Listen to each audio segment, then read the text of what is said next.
Last week on the channel, we built a large drop. We started with a fallen tree, cut it up, split rungs, and milled lumber out of the trunk. Then we transported it all to the construction site and then assembled it.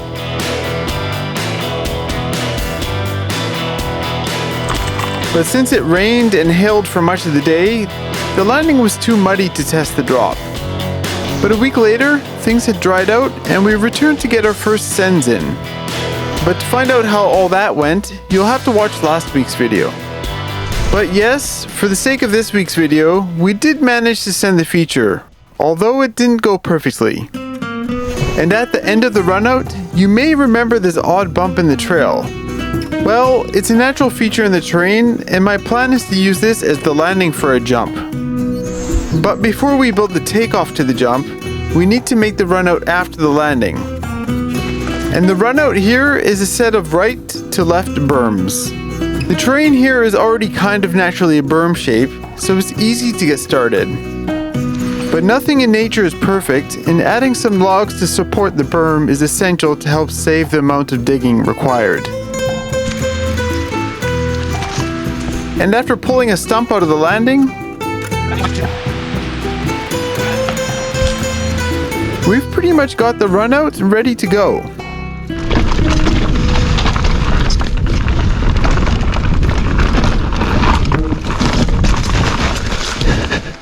Now, since we only have a landing, it's going to be difficult to know exactly where to put the takeoff, also known as a lip. Too close and you'll overshoot the landing, or too far and you'll case the landing.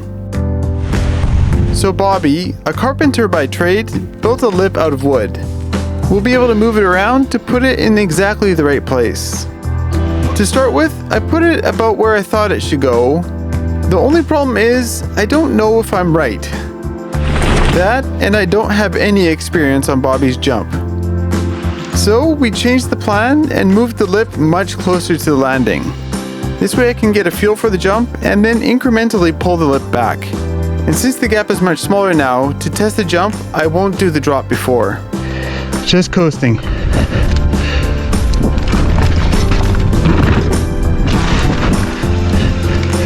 That was quite a bit further, yeah?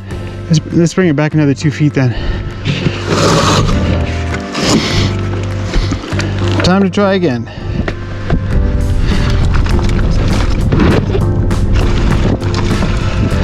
You can move it back like a foot and then we'll just raise the lip to where it was. Now that I've got the lip pulled back a fair amount, it's time to include the drop into the equation.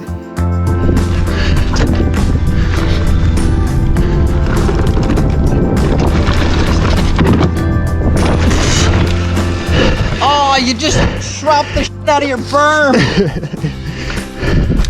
Should have rode it out! Where did I land? About the same spot you did last time. Okay, I brake checked a lot. I don't know, maybe pull it back another foot? Okay.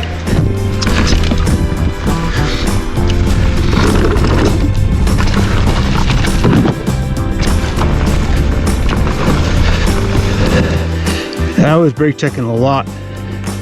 What should we do? Back another foot? To go back another foot, are you gonna brake check us? That's the plan. Yeah, that changed the angle quite a bit, I think. All right, drop it.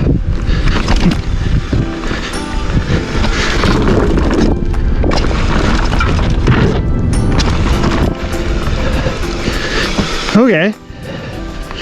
That felt pretty good. You could definitely go a little further. Maybe hit it a little faster first. Okay.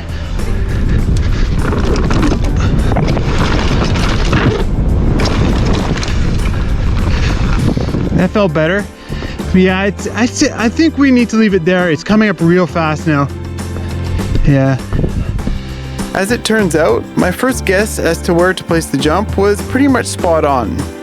And a little foreshadowing, at some point we're going to reach a limit here with this berm because you're going to be coming so fast. Still fairly low on it. Yeah. I mean, if we... Well, you don't want to go very high because it's all logs in there. Up yeah. high. So now that we have the jump in a good spot, we'll mark where it is using some stakes. We'll use those as markers to build the real lip out of dirt. But to fill the space with 100% dirt would be a lot of digging. So we'll use some logs for some quick and easy volume.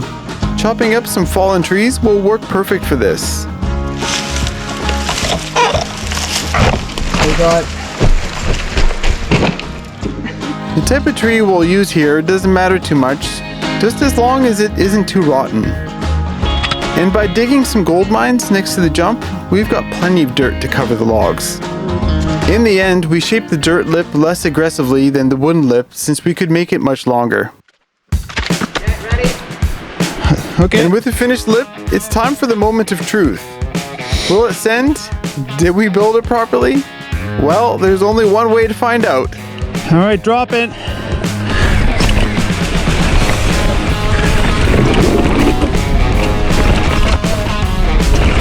Woo. Oh, it's so fun. I kind of surprised myself there. I had just sent it. Whereas the drop took me way more attempts to do, the jump just felt right. I guess all that practice with the wooden lip made the dirt version a non-issue. like hog and then cross. You may remember last week that we had some helpers come out to assemble the drop. Ty and Brandon haven't sent it yet, and actually Bobby hasn't either. And if they're going to do the drop, they pretty much have to do the jump. So after giving them a demo to prove that it works and they're not going to die, Let go here.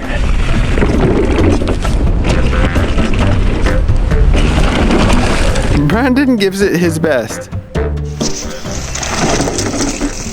You! Easy! Oh, he crashes at the berm. You want to follow me, Yuka? I'm pretty sure I'm gonna overshoot that jump and crash in the corner. But Bobby has a little more confidence and follows me in. Okay, so after that bump, you can pretty much let go of your brakes. Ready? Ready?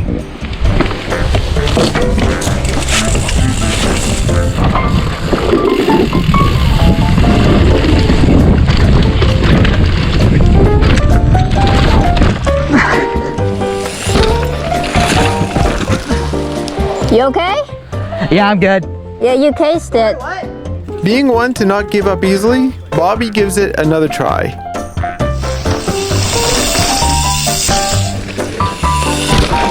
Nice. Still a big case, but he made it through the berm that time. No, you did great. I come through next. Yeah, you need to make the bomb bigger. And Brandon comes through next.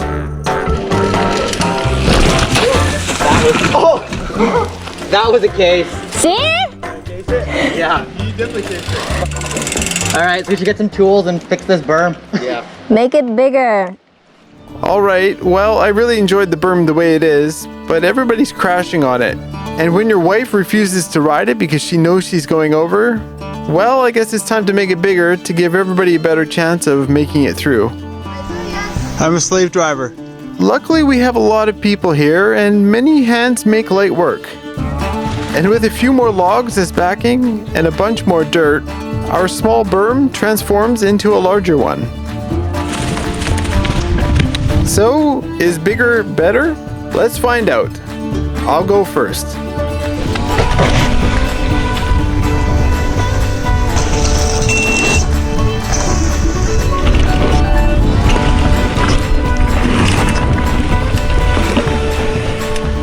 Definitely a little soft. Brandon's up next.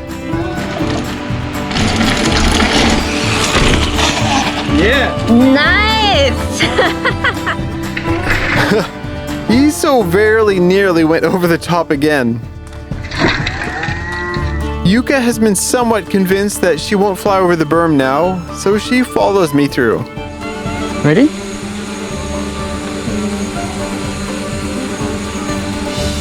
It's easy. It's easy. Just make sure you lean in for the corner and you're looking ahead, okay?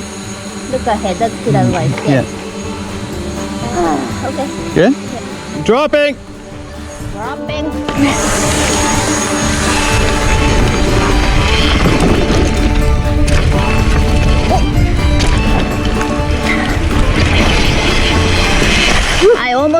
as well. You almost went over? Yeah. Bobby's up next.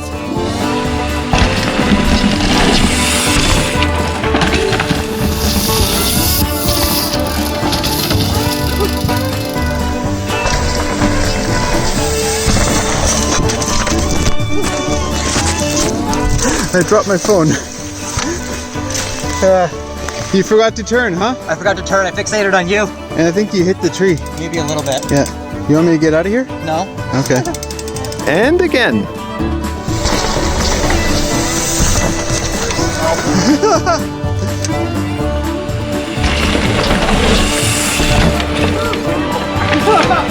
Nice. The berm definitely comes up really fast after the jump. If you're unable to commit to the corner and just slam on the brakes, well, there's a good chance you're going to go over the berm. But if you can release the brakes before and commit to the berm, it's extremely satisfying. With the jump complete, from lip to landing, it's about 17 feet long. It also drops down about 3 or 4 feet, which some people may call a step down.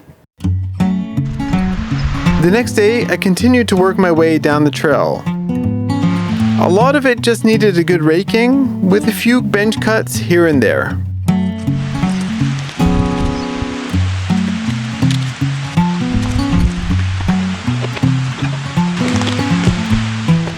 Later, Bobby came by and we built a berm together.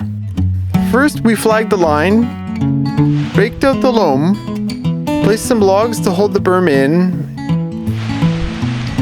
and then filled with dirt. And I've got to say, the dirt in the grove is plentiful. You can pretty much dig anywhere and easily get shovelfuls of dirt. A test ride, a little tuning, and it's feeling pretty good. So after all that work is done, it turns out that we've actually got a trail going completely through the upper section, the grove. So let's take a look at it from top to bottom.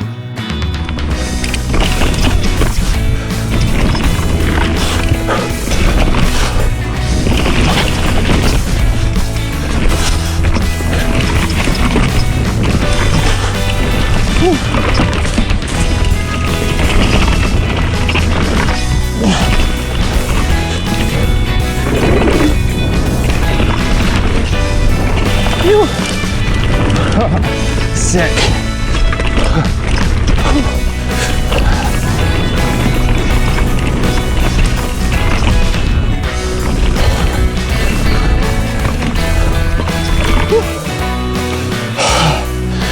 Oh, so fun. And that's the trail completely cut through the grove. But that's not to say it's finished. I've got some ideas for features to add at certain points along the trail, and it'll also need some tuning here and there before we call it done. But it feels great to reach this milestone, and that means next week we'll enter the Badlands, the clear cut just below the grove. It'll present some different challenges, and progress will be slower here.